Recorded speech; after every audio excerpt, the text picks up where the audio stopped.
ప్రభునందు ప్రియమైన శ్రోతలకు వందనములు. ఈ పోడ్కాస్ట్ కార్యక్రమంనకు స్వాగతం.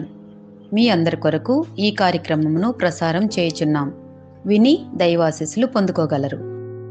ప్రియమైన శ్రోతలకు మన ప్రభువైన యేసుక్రీస్తు నామములో శుభోదయం. శ్రోతలారా, బాగున్నారా? మీ కొరకు ప్రతిదినం ఫీబా ఇండియా పక్షంగా ప్రార్థన చేస్తున్నాం. రండి, ఈ ఉదయకాలము దేవుని సన్నిధిలో వాక్యాన్ని ధ్యానం చేద్దాం. దేవుని వాక్యము గురించి మనము మాట్లాడుకోబోతున్నాం. దేవుని వాక్యం మన జీవితం పవిత్ర మార్గంలో ఉండడానికి సహాయపడుతుంది. అందుకనే కీర్తన 119వ కీర్తన సంకీర్తన చదివితే కొంతమంది జీవితాలు కొన్ని రకాలుగా ఉంటాయి. కొన్ని వేదాంతాలుగా వారు తీసుకుంటారు. కొంతమంది బాధ మాకే ఉందని, కొంతమంది జీవితం అంటే ఇదే అని, కొంతమంది వినాశనం వారే తెచ్చుకున్నవారుగా, కొంతమంది వేరే రకంగా మాట్లాడుతున్న పరిస్థితులు ఉంటాయి.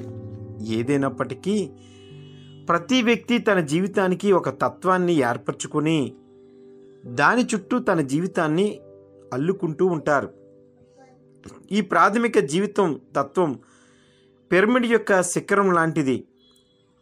తన జీవితంలో ప్రతి విషయాన్ని, అనగా తన ఎంపికను, వైఖరులు అన్నింటినీ ఈ శిఖరం నియంత్రిస్తుంది. ఇదే ఆ వ్యక్తి జీవితానికి పునాదిగా కనబడుతూ ఉంటుంది. నిజంగా 119వ సంకీర్తన మనం చదువుతుంటే దీంట్లో మనము చేయవలసినవి, మన ఆలోచన, దేవుని యొక్క వాక్యము గుండా మన ఉపదేశాలు, దేవుడిచ్చిన శాసనాలు, దేవుడిచ్చిన ఆజ్ఞలు, దేవుడు చూపించిన కట్టడాలు, దేవుడు న్యాయ విధులు, ఇవన్నీ కూడా ఆయన ధర్మశాస్త్రం, ఆయన వాగ్దానాలు మనము పాటించబద్దులమై ఉన్నాము అనే విషయాన్ని మనకు తెలియజేస్తుంది. అందుకనే దేవుని వాక్యం మన జీవితం పవిత్ర మార్గంలో ఉండడానికి ఇది ఎంతగానో సహకరిస్తుంది. అందుకనే 119వ కీర్తన మనము చదువుకుంటున్నప్పుడు 9 నుంచి 11 వచనాలు ఈ విధంగా వ్రాయబడి ఉన్నవి. 119వ కీర్తన 9, 10 వచనాలు, 11 వచనాలు. యవనస్తులు దేని చేత తమ నడతను శుద్ధిపరచుకుందురు? నీ వాక్యమును బట్టి దాన్ని జాగ్రత్తగా చూచుకొనుట చేతనే కదా. నా పూర్ణ హృదయముతో నిన్ను వెదికి ఉన్నాను. నన్ను నీ ఆజ్ఞలను విడిచి తిరగనీయకుము. నీ ఎదుట నేను పాపము చేయకున్నట్లు నా హృదయంలో నీ వాక్యం ఉంచుకొని ఉన్నాను. నిజంగా దేవుని కీర్తనలు చదువుతూ ఉన్నప్పుడు, వాక్యము చదువుతూ ఉన్నప్పుడు, వాక్యం యొక్క జీవితం, యవన పరిశుద్ధత మరియు ఆధ్యాత్మిక నడకలో మనం ఎలా ఉంటామో తెలియజేస్తూ ఉంటుంది. అందుకే ఈ దేవుని వాక్యము మనం పవిత్ర మార్గంలో ఉండడానికి సహాయపడుతూ ఉంటుంది. ఇది పవిత్రమైన మార్గం, దేవుని వాక్యం. రెండవది, దేవుని వాక్యం మార్గదర్శనం చేస్తుంది. 119, 105లో ఉన్న మాటను చదివితే నీ వాక్యము నా పాదములకు దీపము అని వ్రాయబడి ఉంటుంది. మూడవది, మనసునందు వాక్యము దాచుకోవాలి. కీర్తన 119, 11 ప్రకారం హృదయంలో వాక్యం ఉండడం వల్ల పాపము నుండి మనల్ని కాపాడుతుంది. నాలుగవది, వాక్యముతో దేవుని భయము అభివృద్ధి చెందుతుంది. ఎప్పుడైతే మనం వాక్యం చదువుతామో, ఎప్పుడైతే మనము దేవుని యందు భయము కలిగి ఉంటామో అప్పుడు మనము అభివృద్ధిలోనికి వచ్చే పరిస్థితులు ఉంటాయి. వాక్యం చదవడం ద్వారా మనలో దేవుని పట్ల గౌరవం, భయం, విధేయత పెరుగుతూ ఉంటుంది. సామెతలు 16:6లో భయము వల్ల మనుష్యులు దురాచారము విడిచిపోవుదురు అని వ్రాయబడి ఉంది.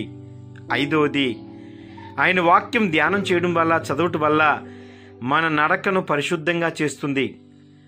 వాక్యం మన ఆలోచనలను, చర్యలను పరిశుద్ధం చేస్తుంది. యోహాను సువార్త 15:3 ప్రకారం మీరు నాకు చెప్పిన వాక్యము చేత నేను పరిశుద్ధుడిగా మారడానికి అవకాశం ఉంటుంది అని మాట్లాడుతూ ఉంటాడు. ఆరవది, శుద్ధత యవనస్తులకు అవసరమైన దీవెన.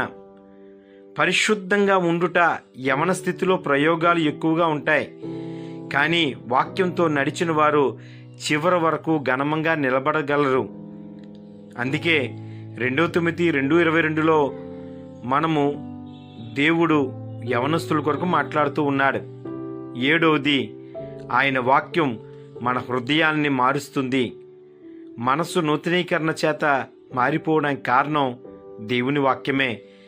రోమీయులకు రాసిన పత్రిక 12:2లో ఉన్న మాట, పరిశుద్ధత మనసు మార్పుతో వస్తుంది, వాక్యం మనసును మార్చుతుంది. 8వది, శోధనలో నమ్మదగిన ఆయుధంగా దేవుని వాక్యం మనకు కనిపిస్తుంది. మనం కూడా పాప శోధనను వాక్యంతో ఎదుర్కోవడానికి సిద్ధపడాలి. మత్తయి సువార్త 4:4 ప్రకారం. 9వది, పాపం పట్ల అవగాహన కలుగుతుంది. రోమీయులకు రాసిన పత్రిక 7:7 ప్రకారం. ధర్మశాస్త్రం చేత దేవుని వాక్యం లేకపోతే పాపం మనం గుర్తుపట్టలేం. వాక్యం మనకు స్పష్టత ఇస్తుంది, ఏది సత్యమో ఏది పాపమో మనకు తెలియజేస్తుంది. 10వది, దేవుని వాక్యంతో జీవితం ఫలభరితంగా మారుతుంది. కీర్తన 1:2-3 వచనాలు చదివితే దేవుని వాక్యం మనకి పరిశుద్ధమైన జీవితం, ఉత్సాహభరితమైన జీవితం, ఆశీర్వాదకరమైన జీవితం మనకి ఇస్తుంది. ప్రియమైన వాళ్ళారా, పరిశుద్ధత అనేది దేవుని అభిరుచికి అనుగుణంగా బ్రతకడం. అది మన శక్తితో సాధ్యం కాదు, కానీ దేవుని వాక్యం మనకి మార్గం, శక్తి, జ్ఞానం, విజయం అందిస్తుంది. అట్టి రీతిలో దేవుడు మనల్ని నడిపించేలాగున, దేవుని వాక్యం మనల్ని పవిత్ర మార్గంలో నడిపించేలాగున దేవుని వాక్యాన్ని మనం ధ్యానం చేద్దాం. ఈ కార్యక్రమమును గూర్చి మీ సలహాలు మరియు మీ ప్రార్థనా అవసరతల కొరకు మమ్మను సంప్రదించవలసిన మా ఫోన్ నంబర్ 9480585039 మరియు ఈమెయిల్ ఐడి info@fibaonline.org. మా ఫోన్ నంబర్ మరొకసారి 9480585039.